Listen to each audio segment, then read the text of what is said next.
Always fun to see that room fill up. Good afternoon. Welcome. Boy, I can see the participant count climbing. I'm going to give it just a couple of seconds and we'll kick off today's webinar. We have a nice prompt for you to think about as we get today's conversation started. If you could take any class at college, what would it be? Answer that in the chat. Let's see who's with us, who's joining us today. All right, I've got 77 and counting. Our audience is growing. Happy June, everyone. Hope it is warm and sunny where you are. Okay, top of the hour. Good afternoon. Good morning to those of you calling in from the West Coast or further west. I'm Kathleen Scott, and I serve as the Vice President for Leadership Development and Partnerships at the American Association of State Colleges and Universities, ASCU. Delighted that you've taken the time to be with us today.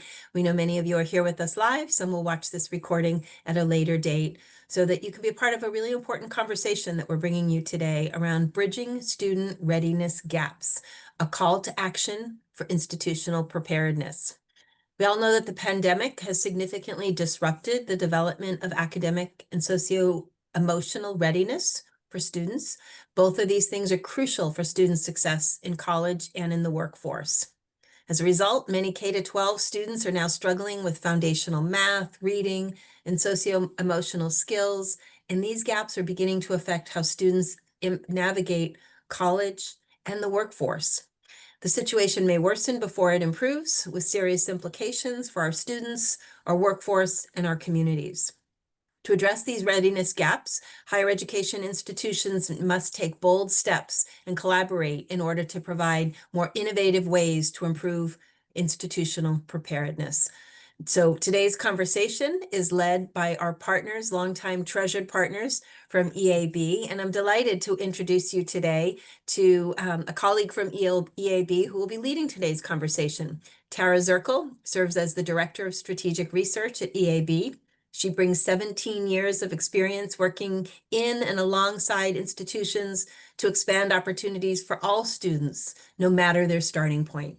Her commitment to higher ed is personal, shaped by her own experience as a first-generation, low-income transfer student who worked full-time while pursuing her degree. I think she mentioned she's a three-time graduate of ASCU institutions, regional public universities. So she knows the world that we live in, and the students that we serve, and the impact that we make.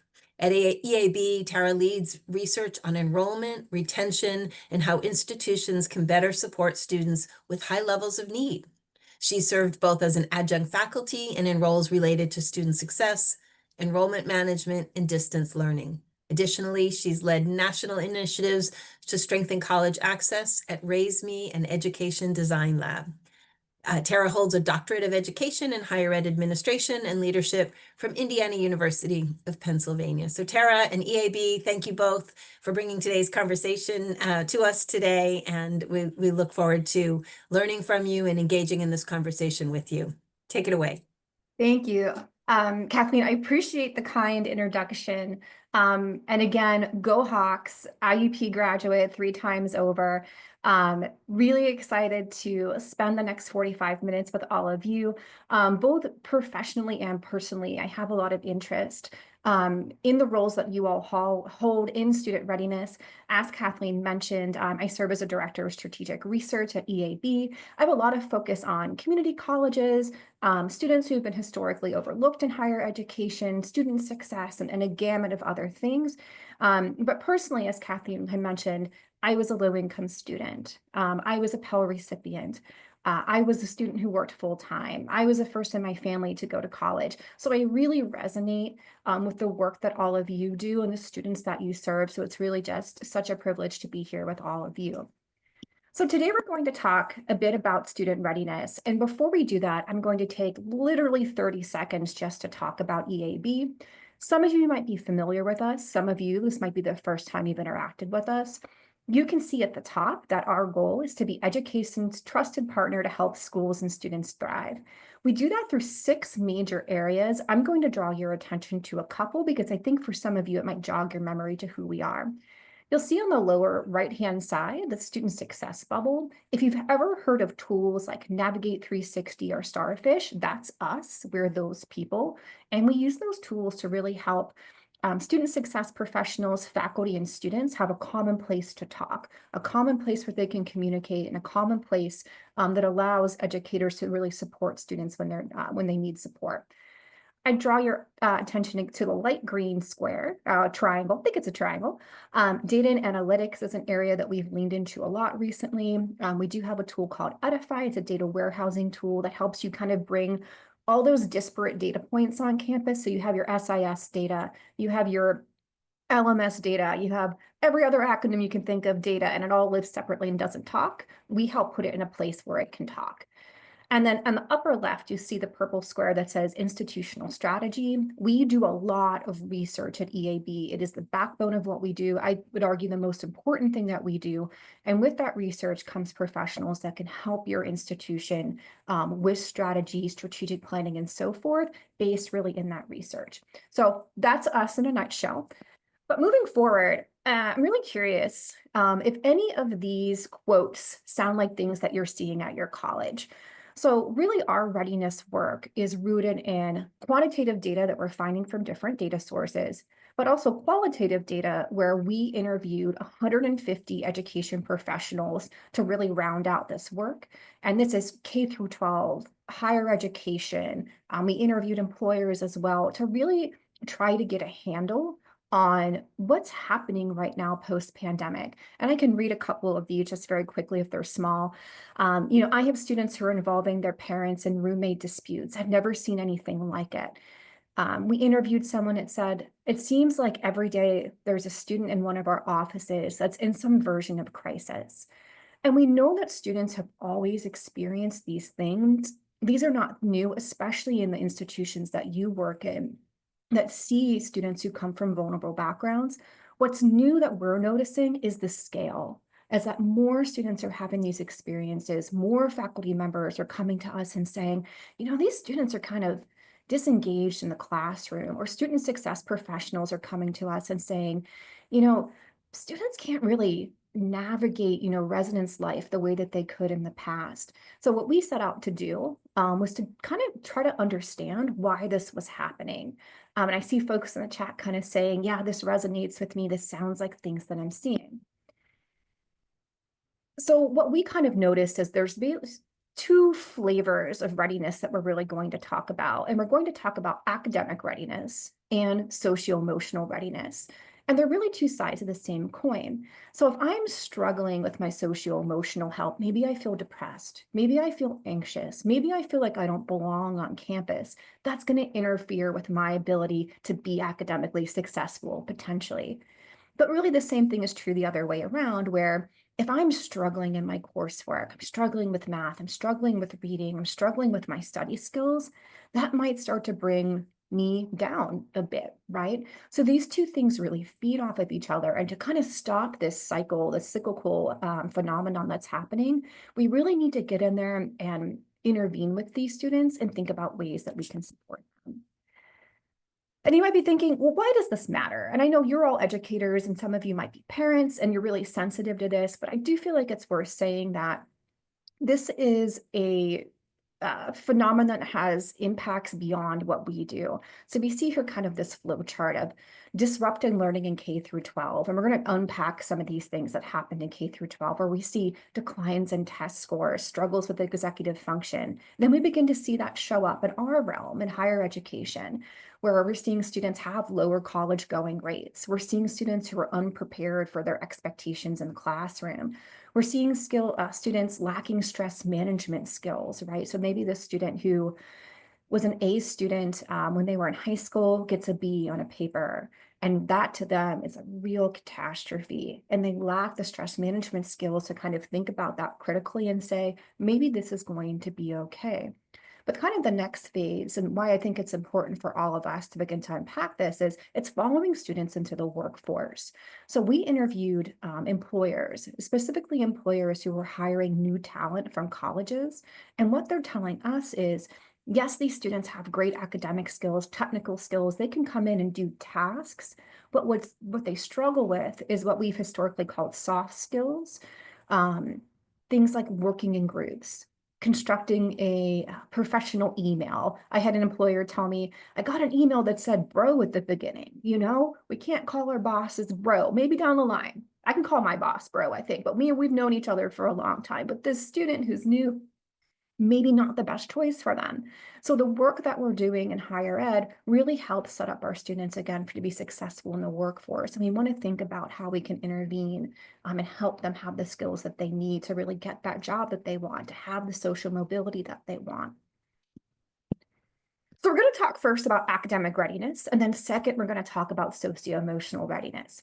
So with that said, I want to ask all of you, if you have your phone with you, to take a little scan of this QR code, and we're going to ask the question, what academic issues are you seeing most among students? What academic issues are you seeing the most? And I'm just going to stop sharing here and actually pull up your responses really quickly.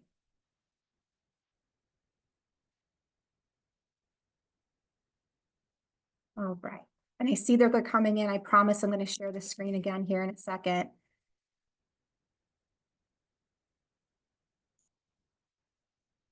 All right.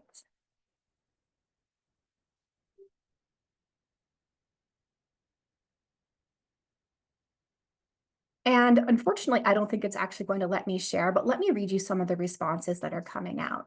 So I'm seeing lack of attendance, not prepared to write research papers, that they're not motivated, that their AI use is up, reading under preparedness, we're going to talk about that. Gaps in prereq math skills, we're going to talk about that too. They're not submitting assignments. A lot of people are saying reading. I'm really encouraged that you're seeing that, because we're going to talk specifically about a reading in a second.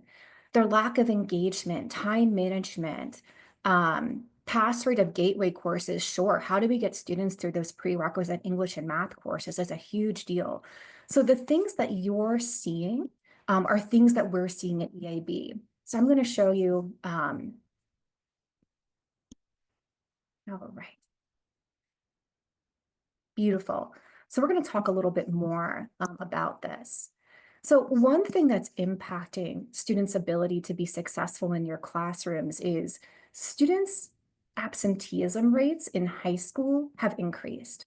And we see here that in 2022, and it's gone down a little bit in 2024, but at that time, and these are students again who are probably your sophomores right now, almost 30% of them were chronically absent in high school. And that's defined as missing 10% or more of the academic year for any reason, including excused absences, sickness, whatever. And some of the things that you all just wrote in that poll were they're not showing up for class. At least 2 or 3 people said that. So when we think about how some of the experiences students were having in high school bleed over into what we do in higher ed, chronic absenteeism is one of the things that really impacts the proclivity for students to actually show up on campus. So if we have students who are in the habit, essentially, of not showing up to school, it's very likely to conclude that they're not going to show up when they reach your campus. So we're emphasizing with institutions to create ways and to create messaging about the importance of actually showing up, about normalizing actually being in the classroom or being in the online classroom, depending on what your modality is. We know that students, it's harder for them to regain those skills if they're not physically there. And a lot of the high schools that we interviewed for our work have launched huge initiatives to actually improve absenteeism rates, because it's hard to address the reading skill gaps and the math gaps if the students aren't actually there. Some of the reasons for this have been that some institutions or some families after COVID maybe feel more hesitant to send their kid to school when they're sick.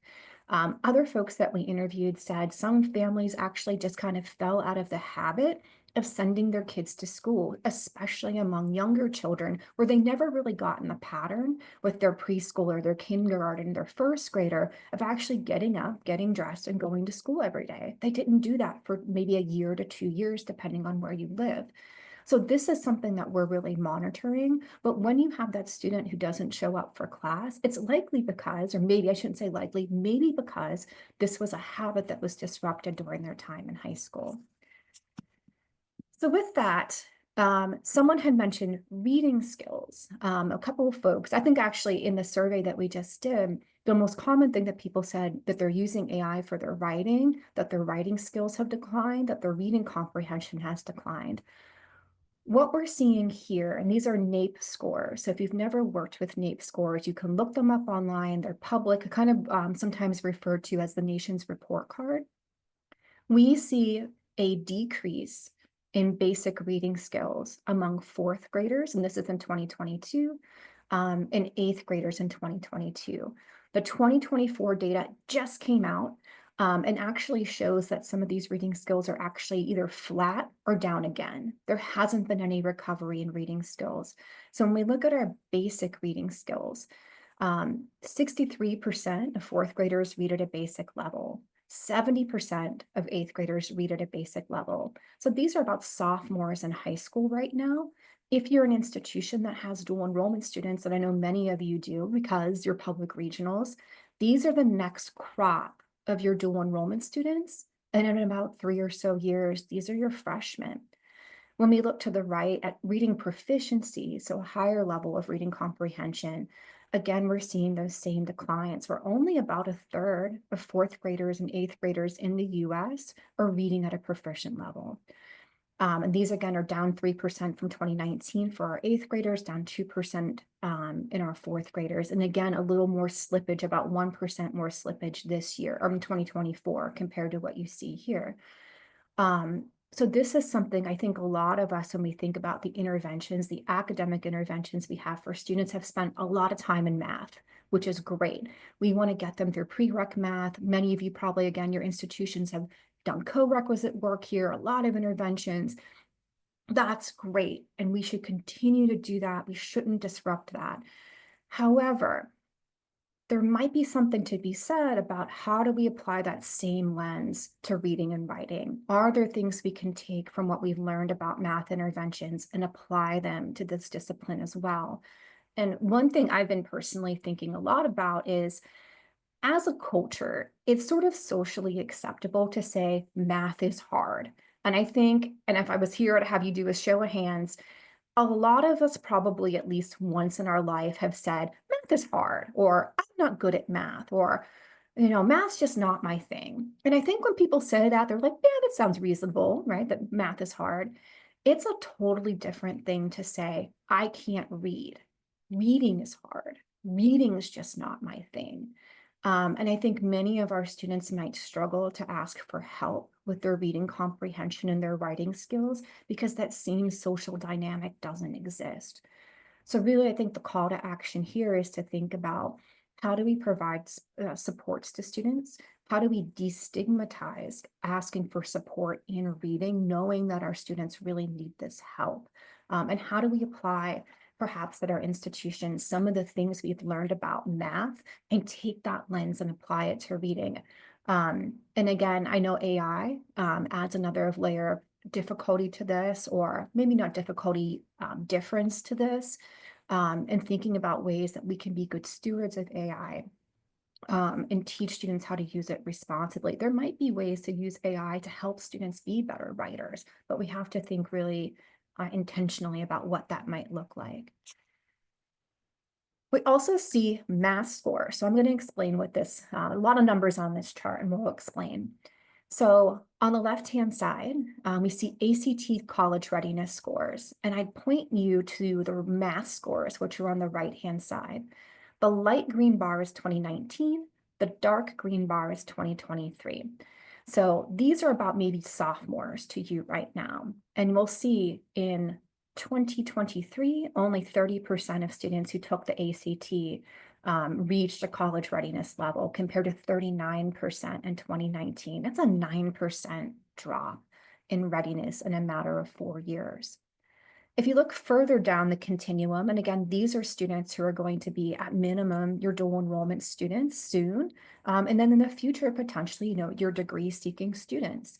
And we see again, what the iReady assessment is. I think it's 30 states that use it. It's a common math assessment that's done in 8th grade and done in 4th grade. And you can see here, and you can kind of see the numbers for yourself, that anywhere from a 5 to 6% drop among our 9th graders. When we look at our 5th graders, who are now sort of middle school age, this is 2023, so your 7th graders now, huge declines in math. So in 2019, about 69% of students were proficient in math, according to the iReady. It's down to 56%. That's a huge decline in math readiness. NAEP scores show a similar story. Those are starting to recover a little bit, maybe 1% of recovery per year. But again, when we think about our generations of students, generations may be the wrong word, but the students who are in our enrollment funnel, I think it's really important for us to be sensitive to this. Some of these skills they may recover, but for our current, this would be 10th graders maybe now instead of 9th graders, for our 10th graders, are they going to recover all those math skills, within 2 to 3 years? Could be dicey, maybe yes, maybe no, but just something for us to think about. And kind of one of the last things we wanted to point out here, this varies from region to region. There's a lot of different studies on this. Some say grade inflation did happen, some said grade inflation did not happen. But when we think about the ways that we sort of assess students when they come to us and we place students in English and math courses, we might be looking at their high school GPA. We might be looking at the math and English courses they took in high school to kind of discern what's the right match for them when they get to us. This is an example from Washington State, where they did do an assessment of, did grade inflation essentially happen in our state? And the broad answer is yes, they did determine over the course of the pandemic that grade inflation did happen in our high schools. And how this had started was when the pandemic hit, they basically froze all the students' grades. So they kind of said, it's March. You will not end the academic year in May or June with a lower grade than what you have now.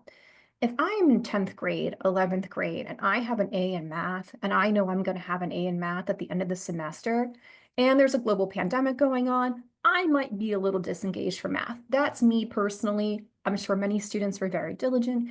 And again, our K through 12 educators, our colleagues did the very best that they could in a very difficult situation. So there is no handbook for this, and everyone's kind of doing their best. And I think we need to approach this from that lens. Everyone's trying to do their best. But what they found was in the fall, they reopened many of their schools and kind of gave the schools a little more flexibility to do grades the way they wanted. Some students or some institutions kind of kept that your grade is frozen mentality. Some districts said that they could not award Fs, or if they got an F, maybe they got 50% credit. There was all these variations. On the right-hand side, though, is where you'll see really where some of that inflation happened. So Algebra 1 had the greatest weakening in the relationship between test scores and grades. So what that means is that student might take a standardized test and kind of score in the middle, but that student had an A in their algebra class. So there's this disconnect between what the standardized test showed and what the student's grade reflected. So again, a long way of saying, could there be grade inflation happening in your region? Potentially. Does that mean that we need to really think about students who are coming in with straight A's in English and math, who might seem really prepared for college, but maybe there's some gaps in their learning and we need to think about how we discern that? Absolutely. To make sure that students have what they need. At EAB, we've been calling this Swiss cheese learning, where there's little pockets of learning where maybe students missed because of disruptions in their school, because of things that were happening in their family life. I'm going to skip that. I'm looking at time. So one thing I wanted to share was some ways that we can begin to counteract this. One thing that we really advocate for is differentiated care models. And basically what this means is how do we scale the little bit of resources that we have to accommodate students who have different levels of needs. On the bottom is our students who need less support. So our students who are seemingly doing okay, their mental health seems okay, their grades seem okay, they can use some self-service options and generally stay on track. That middle tier is moderate support. So maybe the student needs a combination of self-service and some personal intervention from an advisor or a faculty member. Then we have the top, which is that intense outreach. This is a student who needs maybe more one-on-one support to get through their academic journey. And some of the institutions we work with actually put students into these tiers. Is it perfect? No. But is it a way to think about how do we scale again the limited resources that we have across massive institutions? Some of the institutions we work with use things like GPA, survey respondents, attendance to kind of figure out and map out which students might need the most intervention and which students can do that balance of self-service. This is an example from Broward College. Someone wrote in the little Mentimeter that we just did about prerequisite courses. So Broward College is actually a community college, massive, actually where I live in Florida. And what they did was they created a new algebra class that was a 5-credit class as opposed to a 3 or 4-credit class that had study skills components built in. And this class was really for students who perhaps weren't ready for Algebra 1 and knew they weren't ready for Algebra 1. What they did is built in 3 different touch points across the semester. On day 1, the students take an ungraded assignment. At the first exam, in 6 weeks, they look at the students' test scores, and then halfway through the semester, they have a touch point with students. You can see here that what they do is they use the scores from these exams to put students into that differentiated care model. So generally, if students score below a 70, they need some kind of intervention. Students who score above a 70 are kind of in that bottom big tier of the pyramid that we just showed. So this is the how Broward organized sort of their second intervention. So what this was is that the first algebra exam, about 6 weeks in, they took students, looked at their scores, and put them into these categories based on the score. What you see at the top is students who scored below a 50 on the exam were immediately given triage. They were connected with their advisor, outreach and coaching. They were actually encouraged at that point to maybe consider switching their math courses. They were connected with financial aid, so they understood the benefits potentially of a withdrawal if that's what they wanted. That middle tier, the student had a combination of support from an advisor, and then support from math boot camps, tutoring, and so forth. So again, the outreach is mapped to the level of need that the student has. And what we see at the bottom is that students who were alerted and interacted with an advisor had a 4 to 9% higher pass rate than students who didn't have an interaction. So if I reached out to you and said, hey, student, it seems like you might be having a rough time here, and that student interacted back with me, they actually persisted more. But this was a way that Broward, again, tried to use their capacity in a really thoughtful way. Some of these advisors, and I know you can all relate to this, might have 1,000 students in their caseload. There's no way for them to do a one-on-one meeting with every student, but what they can do is find which students they can impact the most. Also wanted to point this out, and this is from Montclair State, and you can Google this, Montclair State's Strong Student Campaign. And basically what this does, it creates a list, sort of a syllabus, both for students and for faculty members that week by week at the beginning of the semester encourages them to do different activities focused on strengthening their academic support. So week 2, we might ask students to take care of your health. Week 3, we prompt them for academic support. Week 4, we give them some study skills. Week 5, we encourage them to join academic communities. All of these things that kind of trickle into the student's life are designed, again, to help them to develop a stronger sort of academic muscle than maybe they came in with. One thing that's really cool about this is they developed for faculty a toolkit that any faculty member can use. There's PowerPoint slides, there's templates. If you go to the website, you can see some of them that actually help faculty members be more equipped to have these conversations with students. and help them begin to be able to identify students that might need some kind of intervention. One thing I'll say, and this is like a 2-second EAB thing, when we think about how we guide students through academic journeys, sometimes there's things that we need them to do step by step. So maybe it's meet with your advisor, study for midterms, connect with the tutoring center. We do have a tool called Journeys at EAB, where we can make task lists for students that help them systematically walk through a to-do list. What we find helpful about this is their academic advisor can see which things they've completed and which things they can't. So again, thinking about that differentiated care model, we can do outreach to students who seem to be less engaged with their academic strengthening, journey, and know that it's maybe appropriate for us to say, hey, we noticed that you haven't reached out about tutoring, that you haven't reached out to your study group. How are you doing? Are you doing okay? So academic readiness. A lot to process there. But again, really the takeaway there being students are coming to us less academically prepared. And I think the last thing I'll say in academic readiness too, one thing that we're hearing is students might be overconfident about their level of academic readiness, because this maybe is a student that got great grades in high school. This is a student that could walk into a high school classroom, sit down, maybe zone out a little bit, and still kind of earn those grades. So one thing I think we need to consider too is sometimes our students who look academically strong on paper are the ones who need us the most, because maybe they're going to be very disappointed, in that first month of class, in that first semester of class. So one thing to think about again is how differentiated care and how tracking students through that first semester can help us identify students who, again, seemingly confident, seemingly strong on paper, might be having a rough time during their first semester.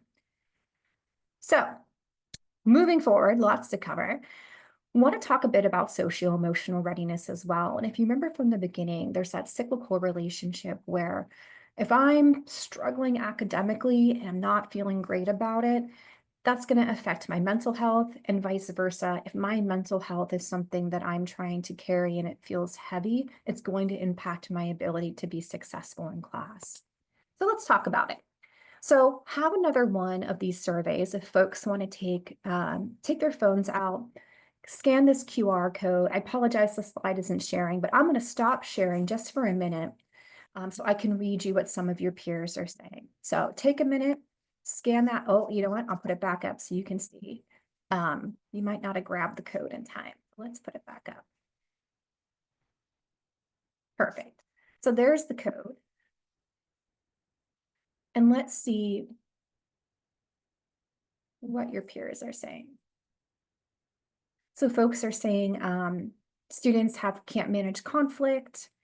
Students are struggling to manage conflict. There we go. Students are struggling with stress management. Students aren't making friends. Yes. So a lot of the same things that we're seeing at EAB. So let's talk a little bit about what we're seeing mental health wise from students in high school. And then we'll talk a little bit about what that means for us as higher education practitioners. So this is a little bit about what our high schoolers are going through. So about half of students in K through 12 reported feelings of sadness or hopelessness, which is up from 28% in 2011. So that means it's up 20%. Again, students feeling sadness or hopelessness. And then nearly 70% of public schools saw an increase in students seeking mental health services at school since the start of the pandemic. And I would emphasize there the at school part of it. So these are students who are walking into school, talking to their teacher, talking to people at their elementary school, middle school, high school, and saying, I need you to help me with my mental health. And much like us as higher education institutions, we're often unprepared to meet the demand that students have for mental health resources, nor are we generally in the business of providing, long-term mental health care. So you can see here that 87% of public schools don't feel confident that they can effectively provide mental health services to all students in need. So again, feeling much like us, where they can't potentially meet the demand. And here's a little bit more about our high school students, and I won't read every stat, but more than half of high school students are struggling with their mental health. So the first slide was students K through 12 overall, and this is really zoomed in on high school. So almost 60% of high school students report feeling anxious most days. Half of students report feeling moderately, very, or extremely concerned about their mental health. And again, thinking about how this translates into the work that we do on campus. So these are students, some of them potentially who aren't getting help when they're in high school, managing their anxiety, managing their mental health, managing their depression. So that's just kind of simmering potentially and under the surface, again, potentially impacting their ability to perform on their academic schoolwork. So I want to have everyone do a little activity, and I want you to pull out your phone or open a browser. And I want you in Google to type the phrase college makes me feel and see what options populate below it. So don't hit enter, just write college makes me feel and see what the auto suggestions are. So we talked about K through 12 and our high schoolers. Obviously, it sounds like their mental health isn't doing great. So I want to talk more about what our college students are going through.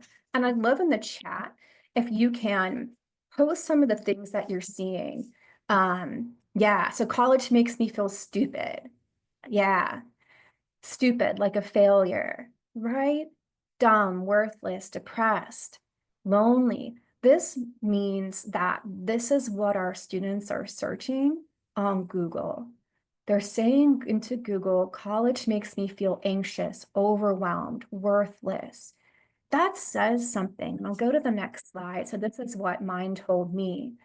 College makes me feel empty. What a lonely, what a horrible thing for our students to have to carry.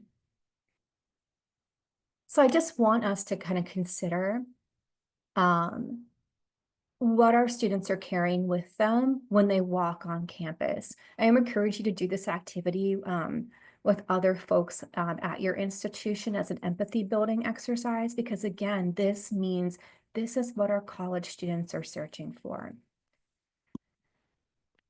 So I don't know if folks are familiar with the Healthy Minds study.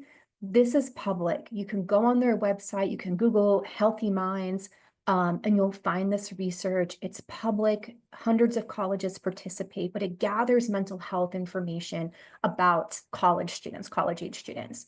So we see here, broadly speaking, and I won't read every stat, that from 2013 to 2023, so over the course of a decade, anxiety in our students has more than doubled. Severe anxiety has tripled. Depression has doubled. Major depression has more than doubled.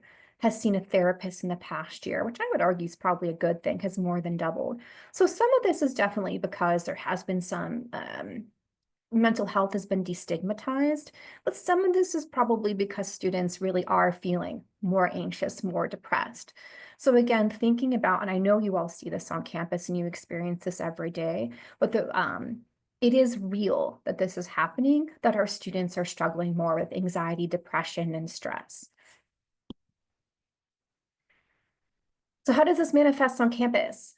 Students feel overwhelmed by college demands, and this shows up in, well, maybe I don't want to meet with my academic advisor. Maybe I can't drag myself out of bed to go to class. Maybe I'm going to fight with my roommate, or maybe I'm not going to fight with my roommate. Maybe I'm just going to withdraw completely. Maybe I feel like I don't belong here. The second one, the difficulty building relationships. This came up in all of the interviews that we did. I'm sure maybe you have seen it. If you want to give examples in the chat, I know your peers would appreciate that. Students are struggling to make friends. Flat out, students are struggling to make friends. Students are struggling to have positive interactions with their faculty because they're scared to walk up to their faculty member and say, hey, I need help with something. I'll give you an example that educator told me with the difficulty building relationships. She told me a story about, she had two students, two women in the residence hall, roommates, who got into a disagreement about something. And instead of the two women sorting it, their parents got involved and their parents had to sit down to actually try to resolve whatever the problem was. So that fear of confrontation, difficulty building relationships. And then again, mental health crisis is increasing. So not just mental health sort of needs, but the actual amount of students who feel as though they're in crisis, and the actual amount of students who, I always try to be delicate when I say this, maybe have difficulty differentiating between what is a crisis and what is stress, also increasing. So one thing that we recommend to try to think again, you have limited capacity and all these things are happening on campus. So how do we make the best of that? Is this step care model, very similar to the differentiated care model, where at the bottom we try to introduce students to almost said self-care. Self-service, that was the word, escaped me, self-service options. And then as you climb up the ladder, that level of intervention can become more intense. We do at the top acknowledge that clinical referrals and counseling just generally aren't things that we do, right? Or things that we offshore to people in our community. So what we need to focus on are the things that we can actually control. We can control or try to influence maybe engagement with the community. So how do we get students to maybe come to campus events? How do we get students to build friends? Maybe not on the whole campus. Maybe we look at their residence hall and say, can we do a game night, with 6 people that are just on your floor so it doesn't feel overwhelming, so you can begin to make some friends. Building self-knowledge. How do we teach students how to deal with stress in a healthy way? How do we teach them the difference between a crisis and a disappointment, which can be a very delicate thing to do. So one thing, and again, just to talk about EAB for 2 seconds, one thing that we find really helpful in this is giving students little quick polls and surveys that can just ask them 1 to 2 questions. How do you feel right now? Do you need help with something? What's your stress level? How do you feel about the start of the semester? And if students say, my stress level's out of control, or I'm feeling really anxious, we can connect them with the resources that they need. It might be a self-service resource, or it might be something more intense than that, but it gives us a way to sort of screen who actually might need us the most. So that is something, again, at EAB, we're happy to talk to you about, is how we use polls and sort of pulse check surveys to get ahead of student mental health needs before they begin to spiral into something that becomes more difficult to manage. Wanted to give you some quick examples too, of how some institutions are trying to build stronger relationships with students. So this is from the University of Michigan. And again, we only have a limited number of counselors on campus, and they're usually reserved for students who have, again, that really high intensity of need. What University of Michigan does is they began to have peer counselors, and volunteer-based. These students are trained. These students are under the supervision of the counseling center. Many of them actually want to go on into this profession. And they use these peer counselors to work with students who have more of that self-service level of need. They're trying to adapt to college. They're trying to make friends. They're trying to maybe manage their anxiety a little bit. So they had 13 peer mentors. And what happens is students meet with their peer counselor maybe once a week, once every 2 weeks, just to have someone to talk to about what it's like to be a student. And then the peer counselors meet with the counselor center staff each week to talk about what happened and to see if they need help and to see if anyone needs escalated. But really the benefit here is the peer counselors serve as that first level of support. So not everything gets escalated to the licensed counselors or the professional counselors on the campus. And the students who are the peer counselors are gaining experience potentially in their future field. And then our last example here, and I know we're almost to time, is from College of Lake County in Illinois. And what they do is they have someone called a community resource advisor. And her job is to refer students out to services that they can't manage on campus. And that can be mental health care. It can be addiction care. It can also be things related to housing or to childcare, things that they have community partners that can manage. And basically what they realized was when students were being referred to her, if they had an and anyone on campus, let me pause there, can refer a student to the community resource advisor, a faculty member, someone in the cafeteria, an advisor, anyone can refer a student and say to them, hey, it sounds like you're having a hard time. I have this person you can talk to. And what happened was students who sat down with her, had a higher fall to spring retention rate than students who did not.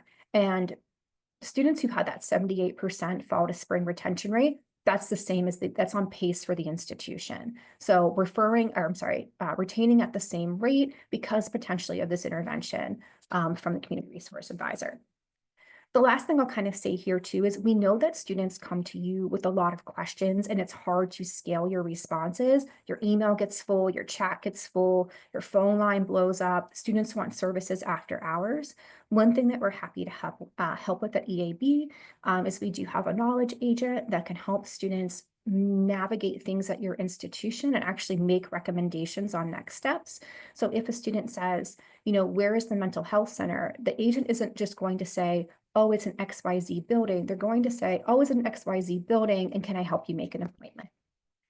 So the last thing I'll say, I know I'm right at time, we have a ton of research on this. These QR codes will bring you to our research. Some of it is for talent and HR leaders, some of it's for education leaders, but if you wanted to continue this conversation, we have tons of free resources. That was a lot in 45 minutes, but I want to end on time. And so grateful to spend this time with you. And also feel free to reach out to me personally if you have questions about what we covered today. Oh my goodness, Tara. Wow, wow, wow. I'm not sure which was more disturbing, the academic information or the socio-emotional, but pretty sobering data.